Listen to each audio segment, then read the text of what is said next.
మీకు ఒక మాట చెప్పాలనుకుంటున్నాను ఆరంభంలో. Hour God, the God of the Bible, is a machinery God. మన దేవుడు, బైబిల్ దేవుడు, ఏ దేవుడు? మిషనరీ దేవుడు. మిషనరీ దేవుడు అనగానే, మీకు మిషన్స్ అనగానే మనం ఒక నిర్వచనం చేసుకున్నాం. ఏమిటది? పంపడం అన్నమాట. కాబట్టి ఆయన మిషనరీ దేవుడు అని మనకి స్పష్టంగా అర్థమవుతుంది. అబ్రహాముని పిలిచినప్పుడు అబ్రహాముని ఎక్కడికైనా పంపాడా? పంపాడు. అబ్రహాముని ఎందుకు పిలిచాడు? మీరు ఆదికాండం 12వ అధ్యాయం చదివితే మీకేం అర్థమైంది? చాలామంది అడుగుతుంటారు, ఇశ్రాయేలీలను ఎందుకంత ప్రేమిస్తాడు ఆయన? ఇశ్రాయేలీలు ఏమైనా ప్రత్యేకమా? ఇశ్రాయేలీల్ని ఎందుకు ఎన్నుకున్నాడంటే మిమ్మల్ని ఎన్నుకోవడం కోసమే. అబ్రహాముని పిలిచినప్పుడు, అయ్యా అబ్రహాము, నీ భక్తికి మెచ్చి తిని నీకు కొడుకుని ఇచ్చి తిని అనలేదు ఆయన. అబ్రహాము నిజానికి దేవుణ్ణి పూజించడు. ఆయన అన్యారాధకుడు, ఆయన విగ్రహారాధకుడు. ఈ దేవుడికి ఇష్టం లేని పనిలో నిమగ్నమై ఉన్నాడు ఆయన. అంటే అన్యుడి నుంచే యూదుడిని ఏర్పరచుకున్నాడు. గమనించండి, ఎందుకు ఏర్పరచుకున్నాడు అన్యుడి నుంచి యూదుడిని? యూదుల ద్వారా మళ్ళీ అన్యుల్ని ఆశీర్వదించడం కోసం. అబ్రహాముని ఎందుకు ఆశీర్వదించాడంటే అన్ని వర్గాలని ఆశీర్వదించడం కోసం. నీకు ఒక కొడుకునిస్తాను, నీకు ఒక వంశం వస్తుంది, వంశోద్ధారకుడు వస్తాడు. ఈ వంశోద్ధారకుడు ద్వారా నీ వంశం ఒకటే ఉద్ధరించబడదు, సకల వంశాలు లోకంలో ఉద్ధరించబడతాయి. అంటే పరోక్షంగా నేను మెస్సియను నీ వంశం నుంచే, నీ జాతి నుంచే తీసుకువస్తాను. అందుకనే అబ్రహాము దేవుడు పిలవక ముందు అబ్రాము ఒక జాతికి తండ్రి, జాతిపిత, గాంధీజీలాగా. కానీ దేవుడు పిలిచాక, ఆయన వాగ్దానం నెరవేరాక ఆయన జాతులకు పిత, అనేక జాతులకు, దేశాలకు తండ్రి అయ్యాడు. అందుకని అబ్రాము అబ్రాహాము అయ్యాడు. ఆ పేరు మారవడంలోనే మీకు మిషనరీ ఐడియా కనపడుతుంది అక్కడ. అంటే ఒక వంశానికి ఉన్నవాడు అనేక వంశాలకి ఆశీర్వాదకరం అయ్యాడు. ఒక జాతికి తండ్రి అయినవాడు అనేక జాతులకు తండ్రి అయ్యాడు యేసుక్రీస్తు వారి ద్వారా. సో యూదుల్ని ఎందుకు పిలిచాడు? అన్యుల నుంచి మళ్ళీ అన్యులందరినీ ఆశీర్వదించడం కోసం మెస్సియా ద్వారా. మీకేం కనపడుతుంది? God's heart, the God of the Bible, he has a missionary heart. అందుకనే నేను డినామినేషన్స్ అందరికీ చెప్పేది ఏంటంటే, కట్టుకొని మీరు మడిబట్ట కట్టుకొని కూర్చోకండి. మీ డాక్టర్ని మీరేమీ కాంప్రమైజ్ చేసుకోక్కర్లా, కానీ అందరినీ ప్రేమించండి, మనుషులుగా, తోటి క్రైస్తవులుగా, తోటివారిగా. యేసుక్రీస్తు వారు ఈ లోకానికి వచ్చినప్పుడు అన్ని వర్గాలతో ఎందుకు కలిశాడు? ఇప్పుడున్న డినామినేషన్ లాంటి నిష్ట లేదు ఆయనకి. మీరు పాస్టర్ గారు మద్యపానులతో కలిసి భోజనం చేస్తారా? మీరు స్కూటర్ వేసుకుని ఇంటికి వెళ్తున్నారు, మీ వీధి మొదట్లో ఎవడో మీ పక్కింటి ఆయనో ఎదురింటి ఆయనో 4 ఇళ్ళు అవతల ఆయనో మీ వీధిలో వాడే పాపం తాగి పడిపోయి ఉన్నాడు, ఆయన్ని లేపి మీరు తీసుకెళ్ళి ఇంటి దగ్గర వదిలిపెడితే జనం ఏమనుకుంటారు? ఇద్దరు కలిసి బార్ దగ్గర నుంచి వస్తున్నారు అనుకుంటారు. యేసు ప్రభు రిస్క్ ఆఫ్ మిస్అండర్స్టాండింగ్ లేదంటారా ఆయనకి? ఉంది. ఆయన అపార్థం చేసుకోలేదంటారా? యేసు ప్రభు హృదయం ఉంటేనే కదా తమరు పాస్టర్ గారు. Hour God has got a machinery heart. తర్వాత మీరు చూడండి, ఆయన యోనాను ఎక్కడికి పంపించాడు? పాత నిబంధనలో కూడా మిషనరీలను పంపించాడు ఆయన. గమ్మత్తు చూడండి. పాత నిబంధన జనరల్గా మనకి యూదులకి కన్ఫైన్ అయి ఉంటుంది కదా, కానీ యోనాను ఎక్కడికి పంపించాడు? నెనివేకి పంపించాడు. నెనివే పట్టణం ఏమిటో తెలుసా మీకు అసలు దాని కథ? అది అషూరియుల రాజ్యానికి రాజధాని. అషూరియులు ఎవరు? ఇశ్రాయేలీలకి బద్ధశత్రువులు. ఎలాంటి శత్రువులు అంటే వాళ్ళు పరమ భయంకరులైన కిరాతకులైనటువంటి శత్రువులు. ఇశ్రాయేలుని నానా ఇబ్బందులు పెట్టారు, చిత్రహింసలకు గురి చేశారు, నానా ఊచకోతలు కోశారు. వాళ్ళు దుర్మార్గులు. వాళ్ళు ఒక రకంగా చెప్పాలంటే నరరూప రాక్షసులు అశ్షూరీయులు. అటువంటి అశ్షూరీయుల దగ్గరికి ఎవరిని పంపించాడు? వేరేవాడిని పంపిస్తే పర్లేదు, యోనాను పంపించాడు. మీకు పడని సంఘం దగ్గరికి కూడా మిమ్మల్ని పంపిస్తాడేమో చూసుకోండి. మీ పడని మతం దగ్గరికి కూడా మిమ్మల్ని పంపిస్తాడేమో చూసుకోండి. పంపించాడు ఆయన. వెళ్ళి చెప్పు అన్నాడు. చెప్పాడు. ఈయన పాపం చాలా ఇష్టంగా చెప్పాడు. యోనా ఈజ్ ఎ రిలక్టెంట్ మిషనరీ. ఇటు వెళ్ళమంటే అటెక్కి పారిపోయినాడు కదా. అంత ఇష్టంగా చెప్పినా వాళ్ళు మార్మన్స్ పొందేశారు. ఇందుకే నేను చెప్పనన్నాను అన్నాడు. నాకు తెలుసు వాళ్ళు మారకపోతే బాగుండేది, హాయిగా ఉండేది. ఎందుకంటే దేవుని ఉగ్రత వస్తుంది. అది ఇవాంజలిస్ట్ హార్ట్ కాదు, అది మిషనరీ హార్ట్ కాదు. అప్పుడు ఆయన ఒక మొక్కను మొలిపించి ఆయన హార్ట్ని సరిచేశాడు, బుద్ధి చెప్పాడు మిషనరీకి. ఎలాంటి హృదయం మన దేవుడు హృదయం!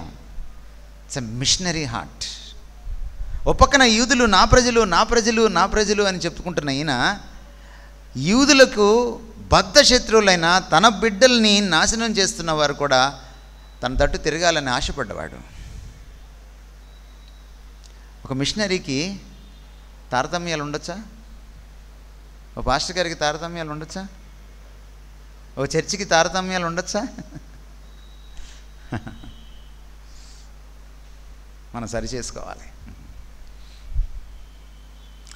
మీరు చూడండి, మోషేని ఎక్కడికి పంపించాడు? మోషేని కూడా పంపించాడు ఆయన. మళ్ళీ మిషనరీ కూడా ఆయన ఎక్కడికి పంపించాడు? ఎక్కడ ఫెయిల్ అయ్యాడో అక్కడికి పంపించాడు. సో మోషేని ఆయనకి ఎక్కడ కేసు బుక్ అయిందో అక్కడికి పంపించాడు. కొన్నిసార్లు దేవుడు మిషనరీ పరిచయం చాలా గమ్మత్తుగా ఉంటుంది. ఓడిపోయిన చోటకి, వెళ్ళలేని చోటకి పంపిస్తాడు ఆయన. కేసు బుక్ అయిన చోటకి పోలీస్ స్టేషన్కి పంపించలా, డైరెక్ట్గా రాజుగారి దగ్గరికి పంపించాడు.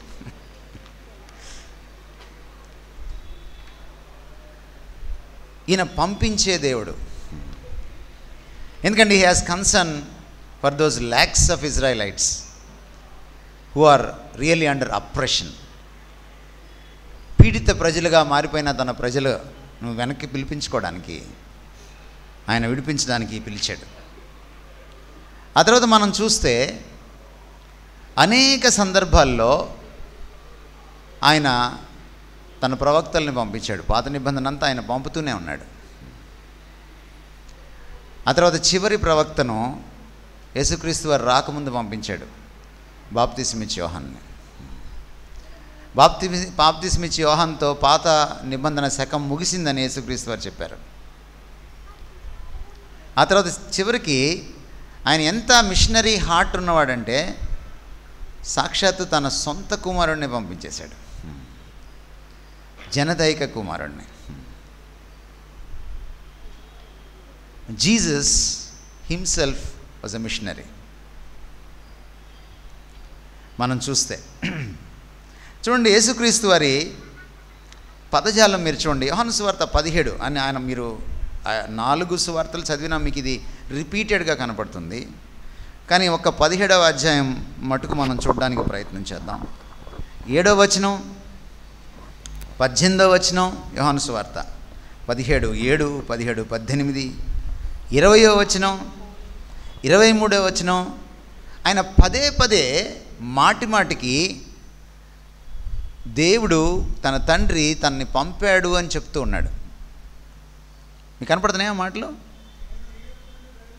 నేను నీ యొద్ద నుండి బయలుదేరి వచ్చి తిని నీవు పంపితివని, నీవు పంపిన, నీవు నన్ను పంపితివని.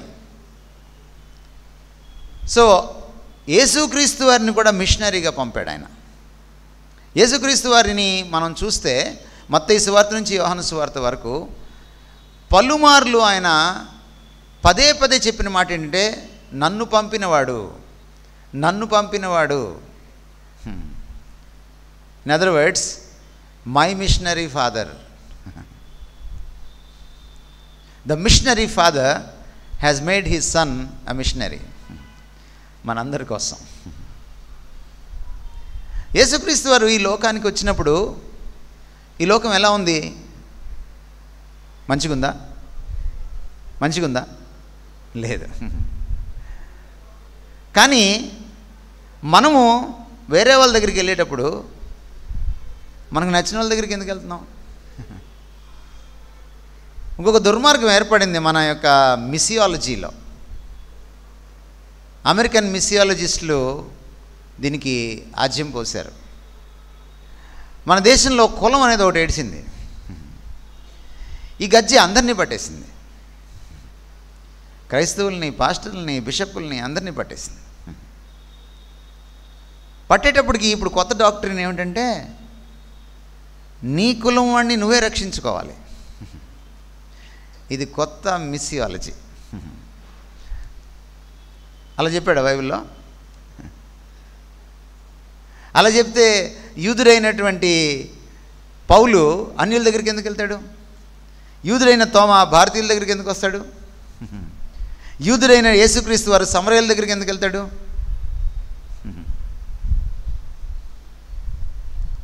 మీకు అందుకనే ఇప్పుడు సంఘాలు, క్రైస్తవ సంఘాల్లో కూడా కుల సంఘాలు వచ్చాయి. విజయవాడలో మనకు కుల సంఘాలు ఉన్నాయి. ఆ సంఘంలో వాళ్ళే బాప్తిస్మం ఇవ్వాలి వాళ్ళకి, వాళ్ళే పెళ్లి చేయాలి వాళ్ళకి, వాళ్ళే ప్రసంగం చేయాలి వాళ్ళ వేదిక పైన. కరెక్టేనా? ఇది సమాచారం కరెక్టేనా కదా? మీకు తెలియకపోతే తెలుసుకోండి. నేను అన్ని సంఘాల మీద ఒక కన్ను వేసించిన వాడిని. అలా చెప్పాడు యేసుక్రీస్తు వారు. నువ్వు కూడా కులం బెల్ట్ వేసుకుంటే ఇంక నువ్వు భారతదేశానికి ఏమి చెప్తావు యేసుప్రభు గురించి?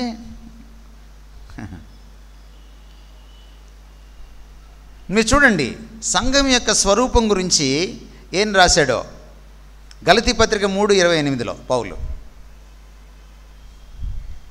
ఏం రాశాడండి? సంఘం యొక్క స్వరూపం గురించి ఇక్కడ అన్ని కులాలు ఉండాలి. యూదుడని గ్రీకు దేశస్థుడని లేదు, తేడా లేదు. స్త్రీ అని పురుషుడని తేడా లేదు. దాసుడని స్వతంత్రుడని తేడా లేదు.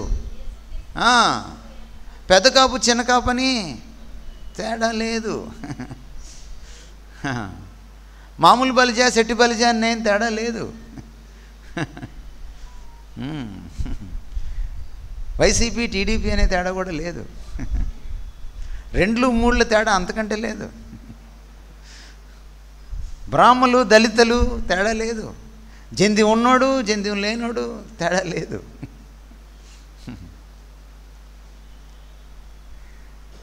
Our God is a missionary God. మనం ఆ పాయింట్ దగ్గర మళ్ళీ వద్దాం. చూడండి, యేసుక్రీస్తు వారు వెళ్ళి ఏం చేశాడో చూడండి. యోహాను సువార్త 15వ అధ్యాయం. తండ్రి యొద్ద నుండి మీ యొద్దకు నేను పంపబోవు ఆదరణకర్త. మళ్ళీ ఈయన కూడా మిషనరీ సన్ అన్నమాట. పరిశుద్ధాత్మ దేవుడిని మనకిచ్చాడు, మన కోసం పంపాడు. ఏమనిపిస్తుంది ఈ బైబిల్ దేవుడి గురించి మీకు? ఆయన గుండె చప్పుడు ఏంటి తెలుసా? మిషన్స్, పంపించడమే, పంపించడం. Hour God is a machinery God. ఆ తర్వాత అపోస్తలులు వచ్చారు. అపోస్తలులను ఎవరు నియమించారు? సాక్షాత్తు యేసుక్రీస్తు వారు నియమించారు.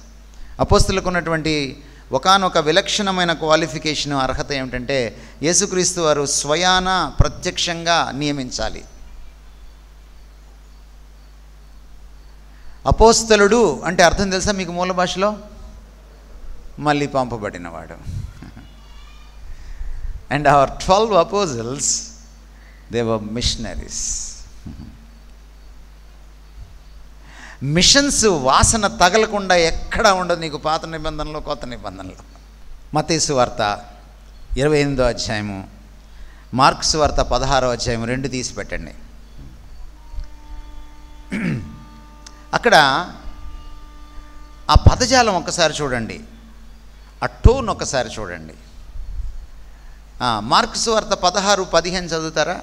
సర్వలోకమునకు వెళ్ళి సర్వ సృష్టికి సువార్తను ప్రకటిస్తే బాగుంటుంది అని లేదు. ప్రకటించకూడదు ఖాళీగా కూర్చోపోతే అని లేదు. ప్రకటించండి. మీకు తెలుగులో మీకు ఆ పదును తెలిసినట్లేదు. ప్రకటించి తీరాలి అని అర్థం. గ్రీక్ గ్రామర్లో మూడ్స్ అని ఉంటాయి అన్నమాట. మూడ్స్ అది స్వరాన్ని కూడా చెప్తుందన్నమాట, ఇమోషన్ని కూడా చెప్తుందన్నమాట. ఇంపెరటివ్ మూడ్లో రాశారు దీన్ని. ప్రకటించుడి ఆజ్ఞారూపకంగా చెప్పాడు. It's a command. ఆజ్ఞాతిక్రమం ఏంటి? మీరు అందరి దగ్గరికి వెళ్ళకపోతే ఏంటది? మీరు వ్యభిచారులు కాకపోవచ్చు కానీ మీరు పాపులే. మీరు హంతకులు కాకపోవచ్చు కానీ మీరు పాపులే. మీరు లంచగొండులు కాకపోవచ్చు కానీ మీరు పాపులే. ఎక్కడికైనా అన్నాడు? మీ కులం వారి దగ్గరికి వెళ్ళి అన్నాడా? మీ డినామినేషన్ వారి దగ్గరికి వెళ్ళి అన్నారా? అనలేదు. సర్వజనులకు కమాండ్. మత్తయి సువార్త 28:19 చదవండి. సమస్త జనులను శిష్యులనుగా చేయుడి. మళ్ళీ ఇంపెరటివ్ మూడ్, కమాండ్ ఫామ్లో చెప్తున్నాడు. మీకు ఇప్పుడు ఏమైంది? మిషన్స్ అనేది మీకేం అర్థమవుతుంది? ఆప్షన్ కాదు, ఆబ్లిగేషన్. నువ్వు క్రైస్తవుడిగా మళ్ళీ పుట్టావా, నువ్వు మిషనరీవే. No option. ఆప్షన్ ఎక్కడంటే ఎక్కడికి వెళ్ళాలనేది ఆప్షనే తప్ప వెళ్ళడం మటుకు, సువార్త చెప్పడం మటుకు, అందని వారికి క్రీస్తును అందేలా చేయడమే మిషనరీ పని. It's a must. యేసుక్రీస్తు వారు ఏమంటున్నారు చూడండి. యోహాను సువార్త 17:18 ఆయన కూడా స్పష్టంగా మాట్లాడుతున్నాడు. నిజానికి ఈ గ్రేట్ కమిషన్ అనేది ఆయన ఇచ్చిందే. ఇక్కడ మనం చూస్తే యేసుక్రీస్తు వారు, నీవు నన్ను లోకమునకు పంపిన ప్రకారం నేనును వారిని పంపుచున్నాను. ఎక్కడికి? లోకంలోనికి. మిషనరీస్గా పంపడమే కదా మిషనరీ అంటే. We are commissioned to be a missionary by Jesus Christ. మళ్ళీ మనం చూడండి, రోమాపత్రిక 10వ అధ్యాయంలో పౌలు చెప్తున్న మాటలు చూడండి. 13-15 వరకు చదువుతున్నాను. ఎందుకనగా ప్రభువు నామమును బట్టి ప్రార్థన చేయువాడెవడో వాడు రక్షింపబడను. వారు విశ్వసింపని వానికి ఎట్లు ప్రార్థన చేయుదురు? వినని వానిని ఎట్లు విశ్వసించుదురు? ప్రకటించువాడు లేకుండా వారు ఎట్లు విందురు? ప్రకటించువారు పంపబడని ఎడల ఎట్లు ప్రకటించుదురు? ఇందు విషయమై ఉత్తమమైన వాటిని గూర్చిన సువార్త ప్రకటించు వారి పాదములు ఎంతో సుందరమైనవని వ్రాయబడి ఉన్నది. మీకేమో అర్థమవుతుందండి పౌలు మాటల్లో? వినని వాడికి చెప్పాలి. ఏంటండి? చర్చిలో 52 ఆదివారాలు వినేవాడికి కాదు, బహిరంగ సభ. బహిరంగ సభకి దొల్లుడు పుచ్చకాయలాగా వెళ్ళిపోతారు మనోళ్ళు. ఓ సంవత్సరంలో మీకు రాజమండ్రిలో ఎన్ని బహిరంగ సభలు జరుగుతాయండి?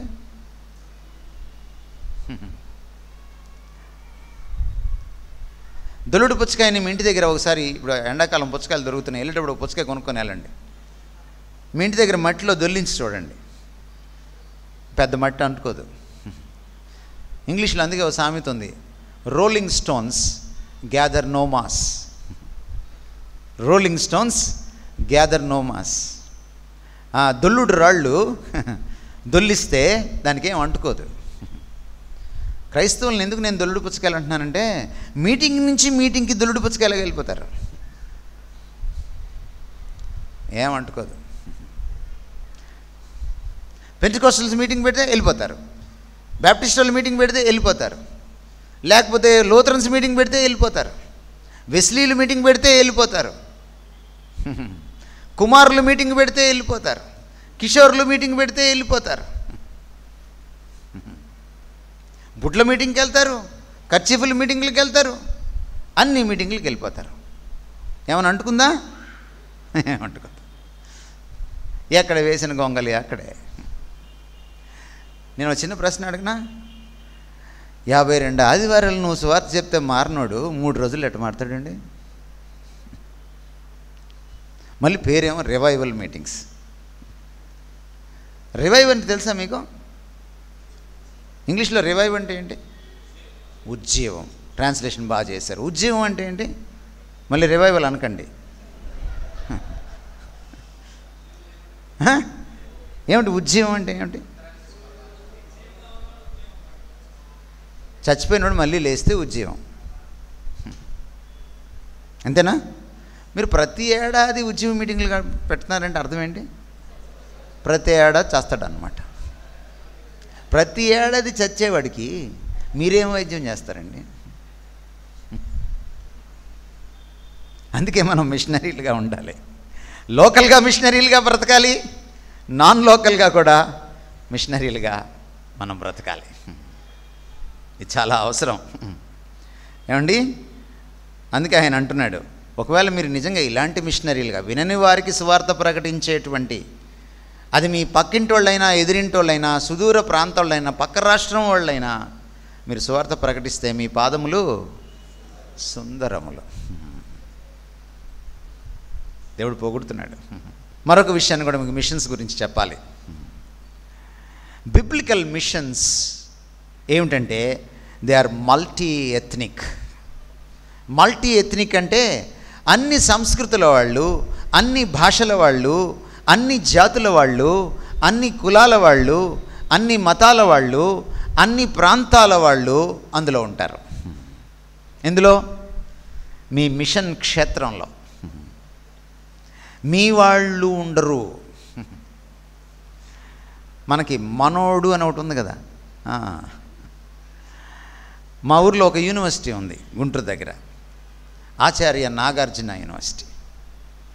ఆ యూనివర్సిటీలో కొత్తగా చేరిన పిల్లల పైన కొంతమంది ప్రొఫెసర్స్ భుజం మీద చెయ్యి వేసి మాట్లాడతారు, చాలా ఆప్యాయంగా అనుకుండేరు.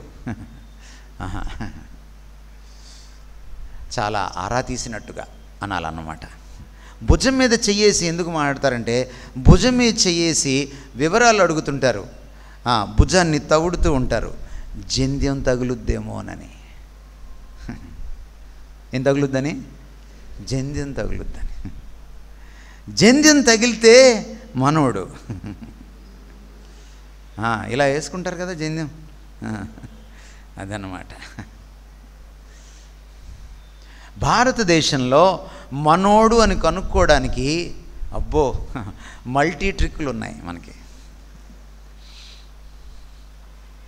మనం డైరెక్ట్గా మీరేమిట్లా అని అడగరు.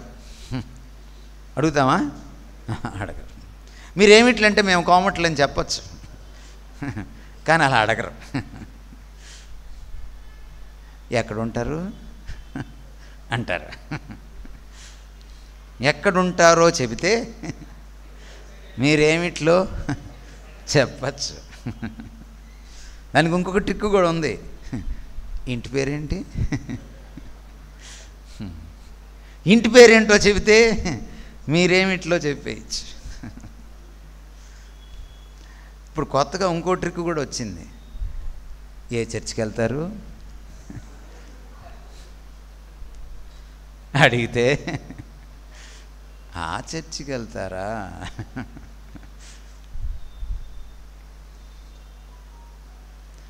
దౌర్భాగ్యం అంటారా, భాగ్యం అంటారా? ఇది ఏమండి? దౌర్భాగ్యమేనన్నా, కానీ ఇందులో ఉండడం అలవాటైపోయింది. నేను విజయనగరంలో ఒక మీటింగ్లో మాట్లాడాను.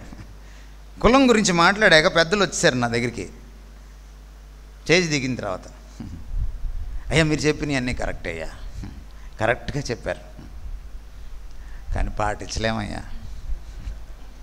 ఎంత యథార్థవంతులో వాళ్ళు.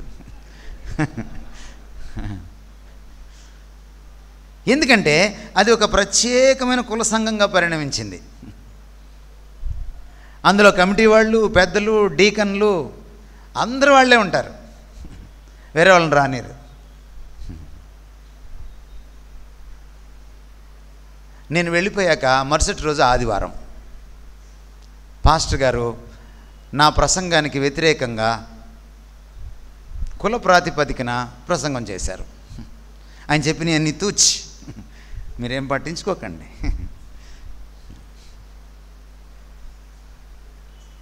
కానీ బైబిల్ ఏం చెప్తుందంటే ఇది మల్టీ ఎథ్నిక్. అబ్రహాంతో ఏం చెప్పాడు? మిషనరీ స్టేట్మెంట్, అన్ని వంశాలను ప్రపంచంలో నేను ఆశీర్వదిస్తాను. యోవేలు గ్రంథంలో ఏమని రాశాడు ఆయన?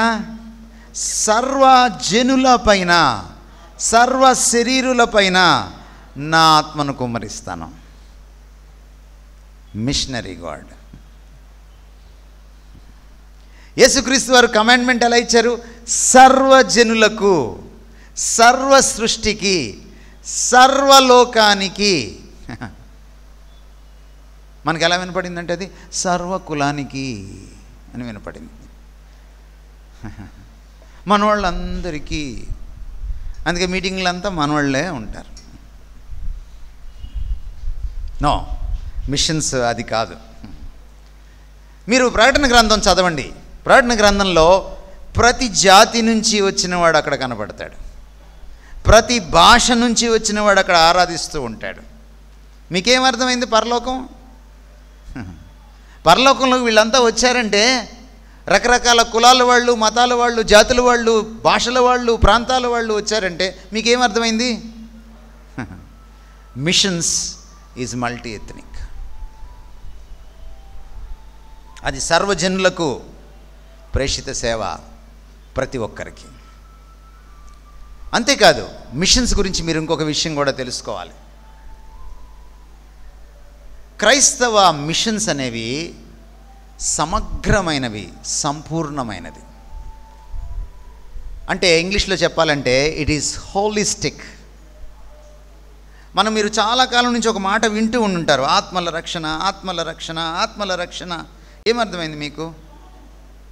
ప్రతి చర్చ్ వాళ్ళు ఇదే చెప్తారు, ప్రతి పరిచర్య వాళ్ళు ఇదే చెప్తారు, ప్రతి ప్రసంగికుడు ఇదే అంటాడు, ఆత్మల రక్షణ. ఏమిటండి ఈ భాష మీకేమర్థమైంది? మీరేమనుకున్నారంటే నేను చెప్తాను వినండి. ఆత్మ ఒక్కటే రక్షిస్తాడు దేవుడు అనుకున్నారు. ఆ పౌలు ఓడలో ఉన్నప్పుడు, ఓడకేదో జరిగినప్పుడు ఇక్కడ ఎన్ని ఆత్మలు ఉన్నాయని లెక్కేశారు. బైబిల్ పరిభాషలో ఆత్మలు అంటే మనుషులు, ప్రేతాత్మలు కాదు. ప్రేతాత్మలను రక్షించడం ఆయన కేవలం ఆత్మల్ని రక్షించేటట్టయితే మనకి మృతుల పునరుద్ధానం లేదు.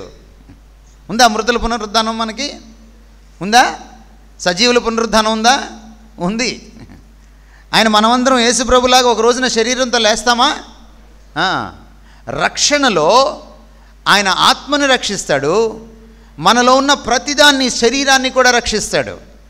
ప్రకృతి మనిషి పాపం చేసినప్పుడు శపించబడింది, దాన్ని కూడా అది మూలుగుతుంది, దాన్ని కూడా విమోచిస్తాడు. కొత్త భూమి, కొత్త ఆకాశం వస్తుంది. పాపమేమో ఆత్మనే కాదు ప్రాణాత్మ దేహాలని పాడు చేస్తే, సిలువ వచ్చి యేసుక్రీస్తు వారు వచ్చి ఒక్క ఆత్మనే రక్షిస్తే ఎవరు గొప్ప అవుతారు? పాపం గొప్పదవుద్దా, సిలువ గొప్పదవుద్దా? ఏమండి? పాపమేమో ఇంత పెద్ద రంధ్రం వేసి వెళ్తే, యేసుప్రభు వచ్చి 4 ఇటుకలు పెట్టి కొంచెం బూడ్చి వెళ్తే ఎట్లుంటుంది? అది కాదు. పాపము తీసుకొచ్చిన ప్రతి నష్టాన్ని పూడుస్తాడు ఆయన. లోకాసువార్తలో ఏముంది? జక్కే ఇంటికి వచ్చినప్పుడు ఏం చెప్పాడు ఆయన? నశించిన దానిని వెదకి రక్షించడానికి మనిషి కుమారుడి లోకానికి వచ్చాడు. పాపం చేత ఏమేమి నశించాయో, ఏమేమి నష్టపోయామో సమస్తాన్ని పునరుద్ధరిస్తాడు ఆయన. నిన్న డాక్టర్ గారు వచ్చారు ఇక్కడ మాట్లాడడానికి మనతోటి. ఆయనకి 2 నిమిషాలు ఇచ్చాం మనం టైం. నిజానికి ఆయనకు ఇంకో గంట ఇవ్వాలి మనం టైం. ఎందుకో తెలుసా? ఆయన చేసే సేవ మిషనరీ సేవలో అంతర్భాగం. ఎందుకు భారతదేశానికి ఇతర దేశాలకు మిషనరీలు వెళ్ళినప్పుడు కేవలం చర్చి కట్టలేదు? చర్చితో పాటు ఏం కట్టారు? గుడి పక్కనే బడి. అది వాళ్ళ కాన్సెప్ట్. గుడి పక్కనే బడి. ఎందుకంటే పాస్టర్ గారికి బడితో సంబంధం ఏంటి? బడితో సంబంధం ఏంటి?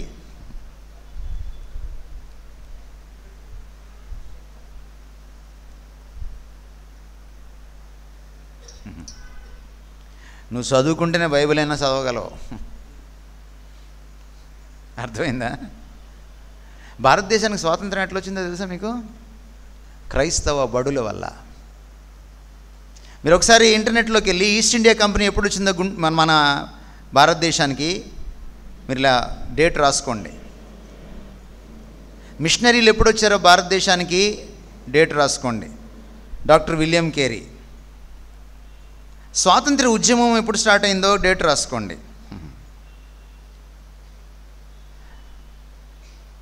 ఈస్ట్ ఇండియా కంపెనీ వచ్చిన తర్వాత వాళ్ళ దాష్టీకానికి ఎదురు తిరిగేవాళ్ళు లేడు. 1857లో సిపాయిల తిరుగుబాటు వచ్చింది. సిపాయిల తిరుగుబాటు స్వాతంత్ర్యంకి ఆరంభం అని చెప్తున్నారు. అది సత్యం కాదు. సిపాయిల తిరుగుబాటు ఎందుకు జరిగిందంటే బ్రిటిష్ వాడిని వెళ్ళగొట్టడానికి జరగలేదు. వాడు తోటాల్లో ఈ జంతువుల కొవ్వు, ఆవు కొవ్వుని పెడుతున్నాడు అని ఒక వదంతి వచ్చింది. మాకు ఇష్టదైవం అయినటువంటి పవిత్రమైనటువంటి జంతువు యొక్క కొవ్వుని నువ్వు మేము వాడే తోటాల్లో పెడుతున్నావు అని బ్రాహ్మణ సిపాయిలు, అగ్రవర్ణ సిపాయిలు తిరుగుబాటు చేశారు. అది సిపాయిల తిరుగుబాటు. మాసెస్ కోసం చేసినటువంటి ఇది ఉద్యమం కాదు. అది 1900s వచ్చిన తర్వాత, 1920s తర్వాత ఊపందుకుంది అది. మీకు ఒక కీలకమైన విషయం చెప్తాను ఇక్కడ. మిషనరీలు చర్చిలు మాత్రమే పెట్టుంటే స్వాతంత్రం వచ్చేది కాదు. ఎందుకంటే చదువుకునే నాదుడు లేడు. మీకు ఒక ఎవిడెన్స్ ఇస్తాను నేను. బ్రిటిష్ పార్లమెంట్లో ఒక ఆలోచన జరిగింది. భారతీయుల్ని ప్రభుత్వంలో అంతర్భాగం చేయాలి అనుకున్నారు. అంతర్భాగం చేయాలి అనుకున్నప్పుడు ప్రభుత్వోద్యోగులుగా వాళ్ళని చేర్చుకోవాలనుకున్నారు. ఉద్యోగం ఇద్దామంటే డిగ్రీ చేసినోడు ఒక భారతీయుడు లేడు ఇండియాలో.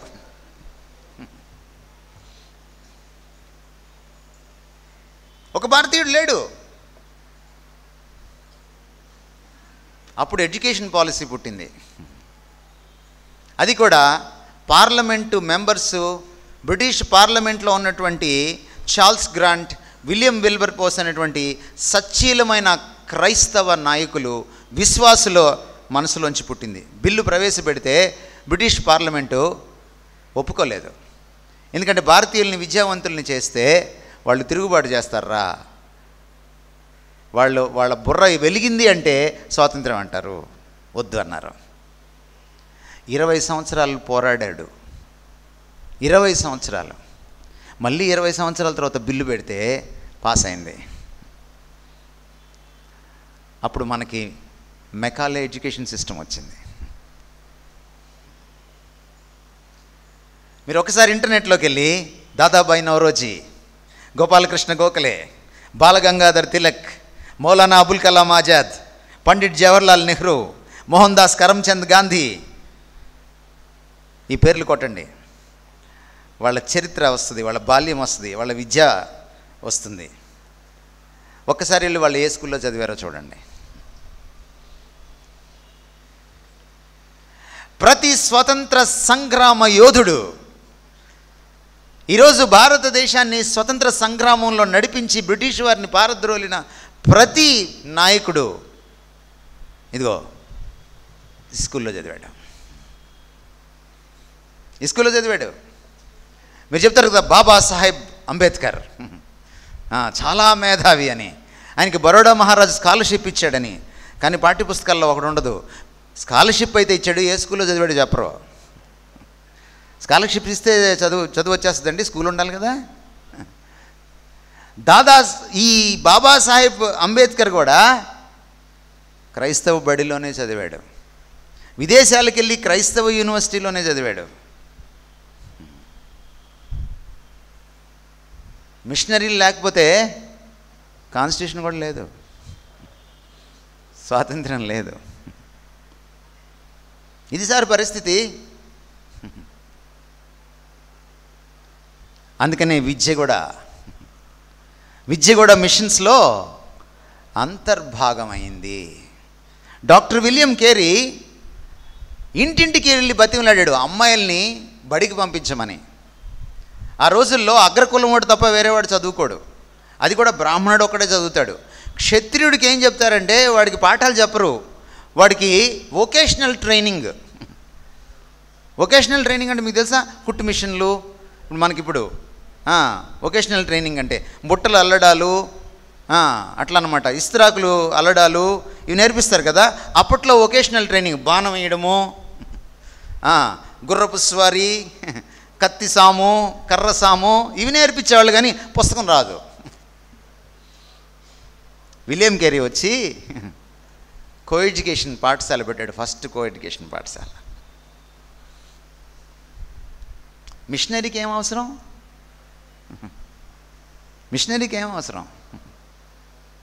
ఈరోజుకి కంట్రీలో టాప్ ర్యాంక్లో ఉన్నటువంటి హాస్పిటల్ ఏది?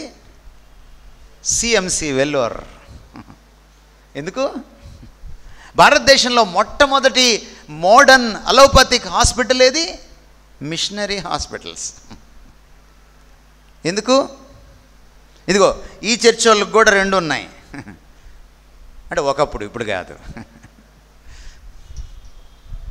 ఎందుకు? గుడి పక్కనే బడి ఎందుకు? బడి ఉంటే చాలు కదా, మళ్ళీ ఆసుపత్రి ఎందుకు? ఎందుకంటే సిలువ పాపము దేన్ని స్పృశించిందో దాన్ని అంతటినీ కూడా మళ్ళీ రక్షించాలి. గమనించండి, ఆత్మల్ని మాత్రమే రక్షించదు సిలువ. మిషనరీలు అందుకనే వాళ్ళు 3 వ్యూహాలతో ముందుకు వెళ్ళారు. ఒకటి, శరీరాన్ని రక్షించడానికి జబ్బుల నుంచి, మరణము నుంచి వైద్యశాలలు పెట్టారు, శరీరానికి సేవ.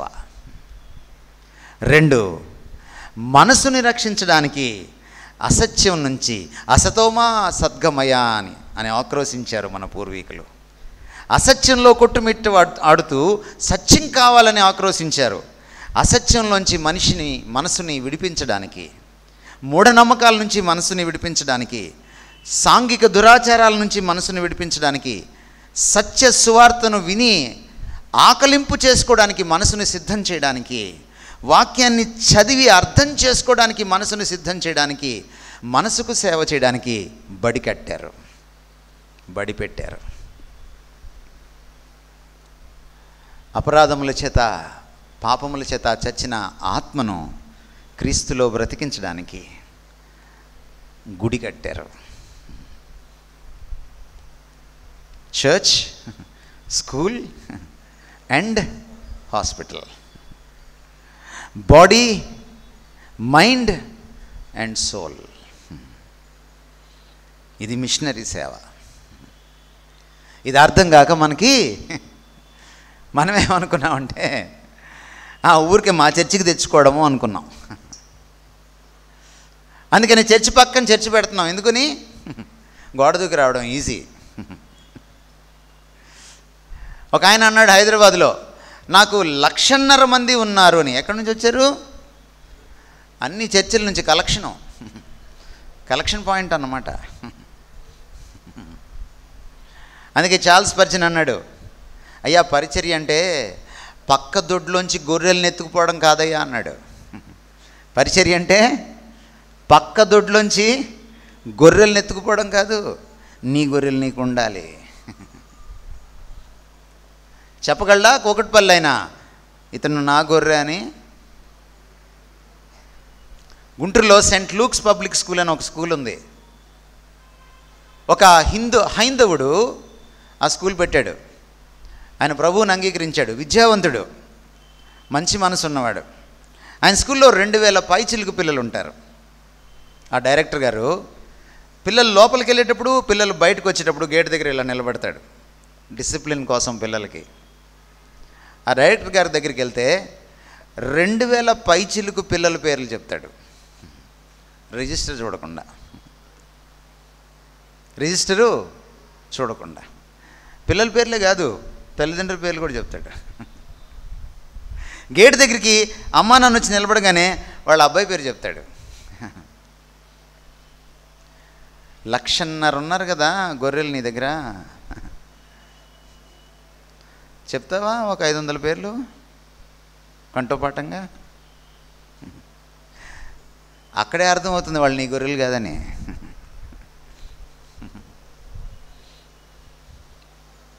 కాపరికి గొర్రె పేరు తెలియకపోతే గొర్రెకేం సాయం చేస్తాడు?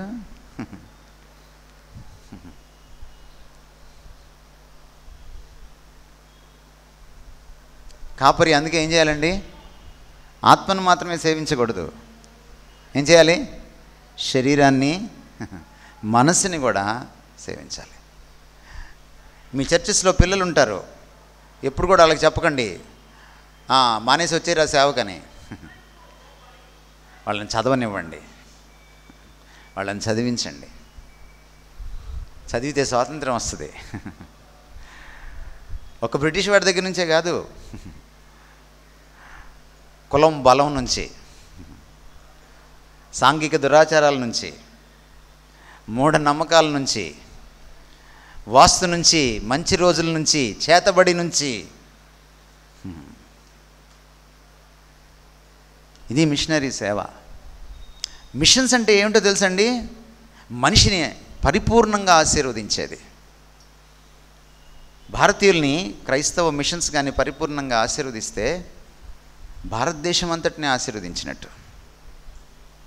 ఈరోజు విలియం కేరీ, ఆయనతో పాటు వచ్చిన వాళ్ళు చేసిన సేవ ఫలాలు ఈ రోజుకి మనం అనుభవిస్తున్నాం. ఈ రోజుకి పోస్టల్ సిస్టమ్ ఆయన తీసుకొచ్చాడండి, బ్యాంకింగ్ సిస్టమ్ ఆయన తీసుకొచ్చాడండి, రైల్ ఇంజిన్ ఆయన తీసుకొచ్చాడండి, జర్నలిజంకి పునాది వేశాడండి. ఇక్కడ ఫ్రెండ్ ఆఫ్ ఇండియా అనేటువంటి మొట్టమొదటి పత్రికను స్థాపించాడండి. బాటనీ చదివిన వాళ్ళు ఎవరైనా ఉంటే వాళ్ళకి విలియం కేరీ పేరు తెలుసు, ఎందుకంటే ఒక మొక్కకి ఆయన పేరు పెట్టారు. లీనియర్ గార్డెనింగ్ సిస్టము ఆయన విలియం కేరీ గారు తీసుకొచ్చారు. Co education system William Carey గారు తీసుకొచ్చారు. సతీ సహగమనాన్ని విలియం కేరీ గారు రాజా రామ్మోహన్ రాయ్తో కలిసి అరికట్టాడు. మనం ఎంత కృతజ్ఞత ఉన్నవాళ్ళం అంటే ఒక్కడి పేరే రాసాం మనం, రెండో పేరు రాయిలా. కష్టపడి 10 సార్లు ప్రభుత్వం దగ్గరికి వెళ్ళి రిప్రజెంటేషన్ ఇస్తే ఒక తపాలా బిల్ల ఆయన పేరు మీద వదిలి ఆయన ముఖం అందులో వేసి విదిలించుకున్నాం. మదర్ తెరీసాకి భారతరత్న ఎప్పుడు వచ్చిందో తెలుసా? బయటోడు నోబెల్ ప్రైజ్ ఇచ్చిన తర్వాత. ఆమె సేవ చేసింది అక్కడ. ముందు ఎవరు గుర్తించాలి?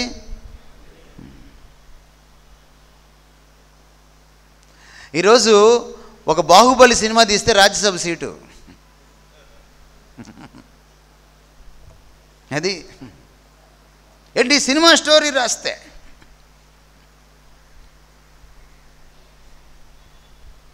మళ్ళీ నేను ఇన్ని పద్మ అవార్డులు ఇచ్చాను, నాకు ఓటు వేయండి, నిజం తెలియాలి. పద్మ అవార్డులు ఎందుకు ఇస్తావు? ఎందుకు ఇస్తావు పద్మ అవార్డులు? నీ మెహర్బానీ అది, నీ మెహర్బానీ అది. అది అవతల వాడి గొప్పతనం. ఇచ్చి సావాలి, ఇచ్చి తీరాలి. అది నీకు ఓటేయడానికి కారణం ఎలా వద్దు స్వామి? క్రైస్తవుల కోసం బతకూడదు. మిషన్స్ అంటే, మిషనరీ సేవ అంటే అన్యుల్ని కూడా ఆశీర్వదించాలి. మన మీద మత మార్పిడి అని ఒక అభియోగం మోపారు. ఒకప్పుడు స్కూల్స్ ఏమున్నాయి సార్? కేవలం మన స్కూల్సే ఉన్నాయి. ఒకప్పుడు హాస్పిటల్స్ ఏమున్నాయి సార్? కేవలం మన హాస్పిటల్స్ ఉన్నాయి. 90% హిందువులు, 80% హిందువులు, లేకపోతే 10% ముస్లింలు, లేకపోతే సిక్కులు, జైనులు ఎక్కడికి వచ్చేవాళ్ళు సార్ వైద్యానికి? మన హాస్పిటల్కే వచ్చేవాళ్ళు. ఏ స్కూల్లో చదివేవాళ్ళు సార్? మన స్కూల్లోనే చదివేవాళ్ళు. మత మార్పిడి అయిందా సార్? చిన్నప్పుడు మార్చేయడం ఈజీగా సార్. ఒకవేళ నిజంగా మనం మత మార్పిడి చేస్తే మనం ఎంత పర్సంటేజ్ ఉండాలి సార్? వాళ్ళు ఎంత పర్సంటేజ్ ఉండాలి సార్? ఎందుకంటే స్కూల్స్ మనవి, కాలేజ్ మనది. అధికారంలో ఎవరున్నారు సార్? బ్రిటిష్ వాడు ఉన్నాడు. కానీ మనం అలా మార్చలా. క్రైస్తవ స్కూల్లో జాయిన్ అయిన హిందూగానే బయటికి వెళ్ళాడు. క్రైస్తవ హాస్పిటల్కి వచ్చిన ముస్లింగానే బయటికి వెళ్ళాడు. క్రైస్తవ స్కూల్లో చదువుకున్న వాళ్ళల్లో ఆర్ఎస్ఎస్ వాళ్ళు కూడా ఉన్నారు, ఎల్కే అద్వానీతో సహా.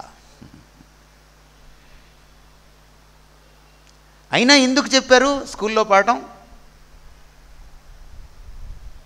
ఈ రోజున భారతదేశంలో ఉన్న మేధావులు ఈ రోజుకి సర్వేపల్లి రాధాకృష్ణన్ మొదలు నిన్న మొన్నటి మణిశంకర్ అయ్యర్ వరకు వాళ్ళ ఇంగ్లీష్ చూడండి, వాళ్ళ మేధా సంపత్తి చూడండి. వాళ్ళు క్రిస్టియన్ యూనివర్సిటీస్లో, స్కూల్స్లో చదువుకున్నారు. ఏంటి మిషనరీల కాన్సెప్ట్ ఏంటి సార్? నువ్వు క్రీస్తులోకి వచ్చినా రాకపోయినా సరే నిన్ను సేవిస్తాం. యేసుప్రభు సిలువలో చనిపోయినప్పుడు కాన్సెప్ట్ ఏంటి సార్? మారుమనసు పొందేవాడు, పొందనివాడు అందరి కోసం నేను చనిపోతాను. యేసుప్రభుని తృణీకరిస్తారని తెలియదు ఆయనకి. ఆయన స్వకీయులు ఆయన తృణీకరిస్తారని తెలియదు ఆయనకి. వచ్చాడు. Jesus heart is a missionary's heart. యేసు ప్రభు లాంటి గుండెకాయ ఎప్పుడైతే నీకు వస్తుందో పాస్టర్ గారికి, నువ్వు స్వార్థం ఆలోచించవు. ఇంత చేసిన తర్వాత ఏమంటున్నారు మతోన్మాదులు? మీరు బియ్యపు మూట ఇచ్చారు, మీరు అది ఇచ్చారు, ఇది ఇచ్చారు, మతంలో కలుపుకున్నారు అన్నారు. కాబట్టి దాన్ని ఇంకా ఛాలెంజ్గా తీసుకోవాలి. మనం తీసుకొని మనం ఏం చేయాలి? మనము వారిని మనసా వాచా కర్మణ ప్రేమించాలి. ఎందుకంటే ప్రతి హైందవుడు, ప్రతి ముస్లిం, ప్రతి నాస్తికుడు, ప్రతి కమ్యూనిస్టు, ప్రతి అంబేద్కరైటు, ప్రతి సిక్కు, ప్రతి బౌద్ధుడు, ప్రతి జైనుడు దేవుని పోలిక. దేవుని పోలిక. దేవుని పోలికను మనం సేవిస్తున్నాం. వాళ్ళ ఆత్మల రక్షణ, వాళ్ళ శారీరక రక్షణ, వాళ్ళ మానసిక రక్షణ మిషన్స్లో అంతర్భాగం. మీరు పాజిటివ్గా రెస్పాండ్ అయినా, నెగిటివ్గా రెస్పాండ్ అయినా సరే మేము మిమ్మల్ని సేవిస్తాం. This is the heart of a missionary. అందుకనే మిషనరీ డాక్టర్ పుట్టాడు, మిషనరీ నర్స్ పుట్టింది, మిషనరీ టీచర్లు పుట్టారు. They are non commercial. అది వచ్చారు నిన్న వచ్చినటువంటి ఇక్కడికి వచ్చిన డాక్టర్ రాజేశ్వరరావు గారు 2 గంటలు మాట్లాడారు నాతోటి. 1,25,00,000 పెట్టి ఆయన హాస్పిటల్ పెట్టారు. బయట 20 లక్షలకి చేసే ఆపరేషన్ ఇక్కడ 2 లక్షలకి చేస్తున్నారు. బయట 75,000కి చేసే ఆపరేషన్ ఇక్కడ 30,000కి చేస్తున్నారు. బయట 30-40,000కి చేసే ఆపరేషన్ ఇక్కడ 10,000కి చేస్తున్నారు. ఈరోజు 250 మంది డాక్టర్లు ఆయన మీద కత్తి కట్టున్నారు. ఆయన బోర్డులో రాసుకున్నారట, క్రైస్ట్ హీల్స్ అని రాశారట. డాక్టర్ ట్రీట్స్, క్రైస్ట్ హీల్స్ అని రాశారట. అసోసియేషన్ నుంచి ఆయనకు ఫోన్ వచ్చిందట. మీరు ఆ మాట తీసేసి గాడ్ హీల్స్ అని పెట్టండి సార్ అని. మా గాడ్ క్రైస్టేనండి అన్నాడంటే ఈయన. మరైతే మీరు అక్కడ క్రైస్తవ విలువలతో అని కూడా రాశారు, మీకు ఒక్కరికే విలువలు ఉన్నాయా? మాకు లేవా విలువలు అన్నారట. మా విలువలు ఇవి, మీ విలువలతో మీరు చెయ్యండి అన్నాడట ఈయన. ఒక డాక్టర్కి ఇంత మంచి మనసు ఎందుకు వచ్చింది? ఎందుకంటే ఆయన విద్యార్థి దశలోనే మారు మనసు పొందాడు, క్రీస్తును సొంత రక్షకుడిగా అంగీకరించాడు. క్రీస్తు శిష్యుడిగా ఆనాటి నుంచి ఈనాటి వరకు బ్రతుకుతున్నాడు. మిషన్స్ అంటే మతం మార్చడం కాదు, మనిషిని ఉద్ధరించడం, మనిషిని ఆశీర్వదించడం, ఈ లోకంలో ఉద్ధరించడం, ఈ లోకంలో ఆశీర్వదించడం, ఆ పైలోకానికి కూడా అతను ఆశీర్వాదం పొందేటట్టుగా నిత్య ఆశీర్వాదాన్ని కూడా అతనికి ఇవ్వడం.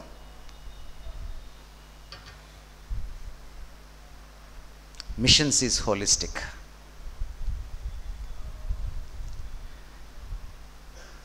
మిషనరీలు అందుకనే ఏ అప్రోచ్ తీసుకున్నారో, ఏ మనస్తత్వంతో వాళ్ళు సేవ చేశారో, మనం ఆ మనస్తత్వంతో ఆ విధానంలో సేవ చేయాలి. అప్పుడే మిషన్స్కి ఒక సార్థకత చేకూరుతుంది.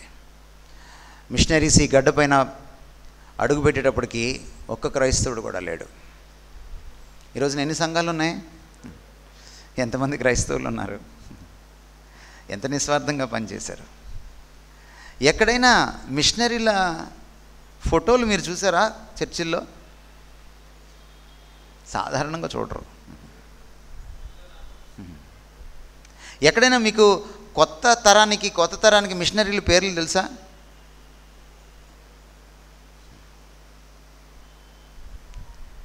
ఎందుకని?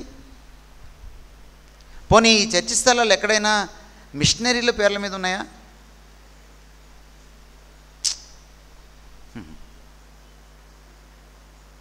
ఎందుకని? నిస్వార్థం, స్వార్థం లేని సేవ. ఆదర్శం వాళ్ళు మనకి. వాళ్ళు ఏ డినామినేషనో మనకు అనవసరం. ఈ రాజమండ్రిలో ఒక లూథరన్ కానటువంటి మిషనరీ ఇక్కడ లూథరన్ సేవ చేసి వేరే మిషనరీ వచ్చేదాకా ఉండి వెళ్ళిపోయాడు. అట్లా సెయింట్ పాల్స్ వచ్చింది. డినామినేషన్ ఫీలింగ్ లేదు వాళ్ళకి. ఆ రోజు మిషనరీలు సిఎస్ఐ వాళ్ళు ఇక్కడ ఉంటే లూథరన్ వాళ్ళు అక్కడికి వచ్చేవాళ్ళు కాదు. వాళ్ళు పక్క రాష్ట్రానికో, పక్క ప్రాంతానికో, పక్క ఊరికో వెళ్ళిపోయేవాళ్ళు. లూథరన్ వాళ్ళు ఇక్కడ ఉంటే బ్యాప్టిస్ట్ వాళ్ళు అక్కడికి వచ్చేవాళ్ళు కాదు. వాళ్ళు ఆ పై జిల్లాకో, ఆ పక్క జిల్లాకో వెళ్ళిపోయేవాళ్ళు. ఎందుకని మీకు రాజమండ్రిలో లూథరన్స్ ఎక్కువ కనపడతారు, బ్యాప్టిస్టులు తక్కువ కనపడతారు? ఎందుకని మీకు వైజాగ్లో బ్యాప్టిస్టులు ఎక్కువ కనపడతారు, లూథరన్స్ తక్కువ కనపడతారు? ఎందుకు మీరు తెలంగాణలో కొన్ని ప్రాంతాలకు వెళ్తే మెననేట్ బ్రదర్ని ఎక్కువ కనపడతారు, మిగిలిన వాళ్ళు సరిగ్గా కనపడరు? ఎందుకని తెలంగాణలో ఇంకొక వైపుకి వెళ్తే మెథడిస్టులు ఎక్కువ కనపడతారు, మెననేట్లు బ్యాప్టిస్టులు ఎందుకు ఉండరు? చర్చి పక్కన చర్చికి అట్లా. వాళ్ళు ప్రభువు కోసం పనిచేశారు, వాళ్ళు ప్రజల కోసం పనిచేశారు.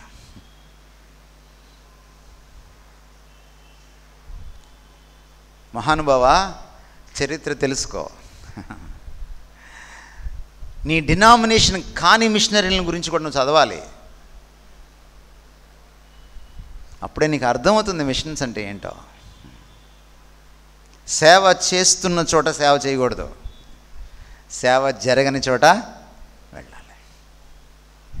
ఇంకో మీ రాజమండ్రిలో ఒక ఆయన 100 సంఘాలు కడతానని వాళ్ళ నాన్నగారికి చెప్పాడట. అక్కడే అర్థం అవట్లా. 100 సంఘాలు కట్టమని నా దేవుడు నాకు చెప్పాడు అనలేదు ఆయన. ఏమంటున్నాడు? 100 సంఘాలు కడతానని మా నాన్నగారికి మాటిచ్చా. 100 సంఘాలు కట్టగలవా నువ్వు 100 ఏళ్ళు జీవిస్తే? అందుకని ఆయన ఒక పథకం వేశాడు. ఈ రాజమండ్రి చుట్టుపక్కల ఉన్న వాళ్ళందరూ పాస్టర్లందరినీ పిలిచాడు. పిలిచి బహుమతులు ప్రకటించాడు. బహుమతులు ప్రకటించి మీ సంఘాన్ని మాకు రాసిస్తారా అని అడిగారు. ఈజీ కదా. మీకు గుర్తుందా? ఐడియా, వోడాఫోన్ అని 2 ఉండే. ఆ 2 కలిసి ఈ మధ్య వీ పక్కన ఐ తిరగబడింది చూడండి. అంటే ఒకడు ఇంకొక దాన్ని లాగేసుకున్నాడు. అంతకుముందు బెస్ట్ ప్రైజ్ అని ఒకటి ఉండేది మన రాష్ట్రంలో. దాన్ని రిలయన్స్ వాడు లాగేసుకున్నాడు. అంతకుముందు చిన్న చిన్న ప్రైవేట్ స్కూల్స్ ఉండేవి మన రాష్ట్రంలో. చైతన్య వాడు వచ్చి ఒక్కొక్క స్కూల్ని కొనేయడం మొదలెట్టాడు. కార్పొరేట్ స్కూల్ లాగే కార్పొరేట్ చర్చి పెద్ద గొడవ అయిపోయింది. మాకు అందలేదు బహుమతులని. ఎందుకు అందలేదంటే వీళ్ళు రాసివ్వలా. ఈరోజు జాతీయంగా అంతర్జాతీయంగా 100 సంఘాలు ఈజీగా అయిపోతాయి. ఇది సేవ, టేక్ ఓవర్ చేయడం సేవ.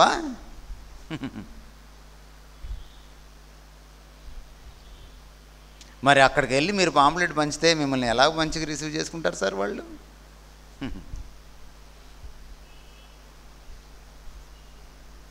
తిట్టిపోస్తారు కదా. తిట్టుకున్నా ఏం చేసినా తన్నుకులాడినా సత్యం ఇదే. సత్యము ఇదే. నీకు దేవుడు చెప్పాలి, నువ్వు పని చేయాలి. నీకు దేవుడు చెప్పాలి ఎక్కడికి వెళ్ళాలో, నువ్వు అక్కడికి వెళ్ళాలి. నీకు దేవుడు పలానా పని చేయమని చెప్పాలి, నువ్వు ఆ పని చేయాలి. కాపీలు చేయడము, కబ్జాలు చేయడము పరిచర్య కాదు. సంఘ పరిచర్య అంతకంటే కాదు. You must be original. దేవుడు నిన్ను అపాయింట్ చేయాలి. మిషనరీ అంటే పంపబడినవాడు. ఎవరో పంపబడినవాడు కాదు. తండ్రి, మీ నాన్నగారు, మీ మామయ్య గారు పంపితే వెళ్ళేవాడివి కాదు నువ్వు. మీకు పేతురు కొడుకు పేరు తెలుసా? పేతురు కొడుకు పేరు ఎవరికైనా తెలిసిన వాళ్ళు ఉన్నారు సార్? పాస్టర్లు పేతురు కొడుకు పేరు బైబిల్ క్విజ్లో పెట్టలేదా ఇది? ఎందుకు తెలియదు మీకు పేతురు కొడుకు పేరు? మీకు జైపాల్ గారి కొడుకు పేరు తెలుసా? తెలుసు. సతీష్ కుమార్ గారి కొడుకు పేరు తెలుసా? తెలుసు. పేతురు గారి భార్య పేరు తెలుసా? తెలుసా? తెలీదా? ఎందుకు తెలీదు? వాళ్ళు చెప్పలేదు. పోనీ మీకు ఆర్ఆర్కే మూర్తి గారి భార్య పేరు తెలుసా? తెలీదు. ఎందుకని? దీన్ని నమ్ముకున్నాడు ఆయన. ఇప్పుడు కొత్త స్టైల్ ఏంటో తెలుసా? నువ్వు ప్రీచర్ అయితే చాలు, నీ భార్య సింగర్ అయిపోద్ది.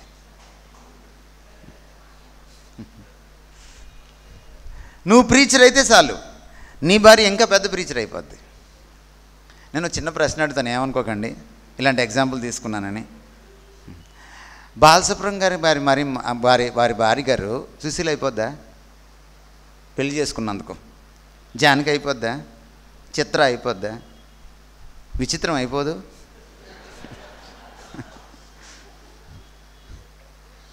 పెళ్లి చేసుకుంటే పిలుపు రాదు. నిన్ను పిలవాలి దేవుడు. నా భార్యని అడిగారు అమెరికా వెళ్తే, మీరెందుకు మాట్లాడరు అని. నాకు ఇంకా దేవుడు ఇవ్వలేదు అంది ఆవిడ. అదెట్లా అన్నారు వాళ్ళు.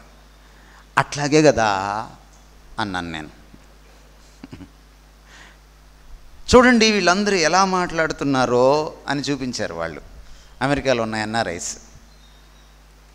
అంటే వారిని దేవుడు పిలిచాడో లేదో మాకు తెలియదు, మమ్మల్ని అయితే పిలవలేదు. స్టేజ్ ఎక్కి మాట్లాడితేనే సేవ, కౌన్సిలింగ్ చేస్తే సేవ కాదా? నీ భర్తకి ప్రార్థనా సపోర్ట్ ఇస్తే సేవ కాదా? కాదా? నువ్వు ఆతిథ్యం ఇస్తే సేవ కాదా? ఇవన్నీ ఆత్మవరాలే. సో గమనించండి, మిషన్స్ ఏమిటో చూసాం, ఏమిటి కాదో కూడా చూసాం.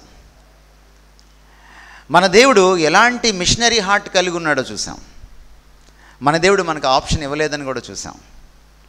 ఇది ఆజ్ఞ, ఇది ఖచ్చితంగా చేసి చూడాలని చూసాం. మిషన్స్ మల్టీ ఎథ్నిక్ అని కూడా చూసాం.